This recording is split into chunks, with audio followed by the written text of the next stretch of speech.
দর্শক, দ্বিতীয় ধাপের উপজেলা পরিষদ নির্বাচন ঘিরে কর্মব্যস্ত সময় পার করছেন প্রার্থীরা। এ বিষয়ে আরও খবর জানাতে ভোলা থেকে সরাসরি যুক্ত হচ্ছেন সহকর্মী আদিল হোসেন তপু।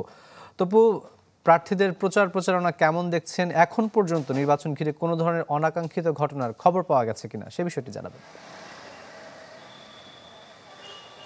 রাকিব, উপকূলীয় জেলা ভোলায় উপজেলা নির্বাচনের দ্বিতীয় ধাপে ভোলার 3টি উপজেলা নির্বাচন অনুষ্ঠিত হবে। এর মধ্যে অন্যতম হচ্ছে ভোলা সদর উপজেলা, দৌলত খান এবং বোরহানুদ্দিন, এই 3টি উপজেলা নির্বাচন অনুষ্ঠিত হবে। এবং নির্বাচনকে ঘিরে ইতিমধ্যেই এই জেলায় প্রায় 3টি উপজেলা প্রায় 38 জনের মতো প্রার্থী তারা মনোনয়নপত্র বৈধ হয়েছে এবং তারা এই প্রার্থীরা যারা নির্বাচনে অংশ নেবেন তারা কিন্তু একরকম প্রতীক বরাদ্দের আগেই তারা অনানুষ্ঠানিকভাবে কিন্তু প্রচারণা চালিয়ে যাচ্ছেন এবং তারা ভোটারদের কাছে যাচ্ছেন, ভোট চাচ্ছেন এবং নানা প্রতিশ্রুতির কথা বলছেন।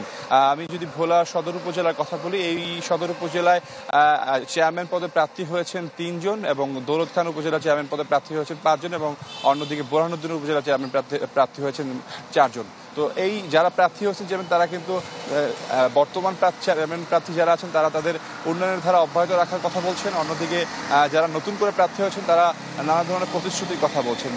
ইতিমধ্যেই ভোটাররা বলছেন যারা আসলে উপজেলার নির্বাচনের ক্ষেত্রে যারা উন্নয়নের ক্ষেত্রে কাজ করবেন, বিভিন্ন ধরনের যারা যেসব কাজগুলো যারা কাজ করবেন তাদেরকে ভোট দেওয়ার কথা তারা বলেছেন। তবে একটি কথা জানিয়ে রাখি যে ভোলার ইতিমধ্যে কিন্তু প্রার্থীরা একে অপরের বিরুদ্ধে কিন্তু বিভিন্ন ধরনের কথা বলছেন, সেটি কিন্তু নির্বাচন রিটার্নিং কর্মকর্তার পক্ষ থেকে কিন্তু তারা এই বিষয়টিকে দেখছেন বলে জানিয়েছেন। তো ভোলার এই উপজেলা নির্বাচনকে কেন্দ্রে রেখে আজকে প্রতীক বরাদ্দ হবে, প্রতীক বরাদ্দের পরে হয়তো বা আনুষ্ঠানিকভাবে প্রচারণা আরো জমে উঠবে। রাকিব, এই ছিল ভোলা থেকে। তবু আপনাকে ধন্যবাদ। দর্শক, উপজেলা পরিষদ নির্বাচনের সবশেষ খবর জানাতে যুক্ত হয়েছিলেন সহকর্মী আদিল হোসেন তপু।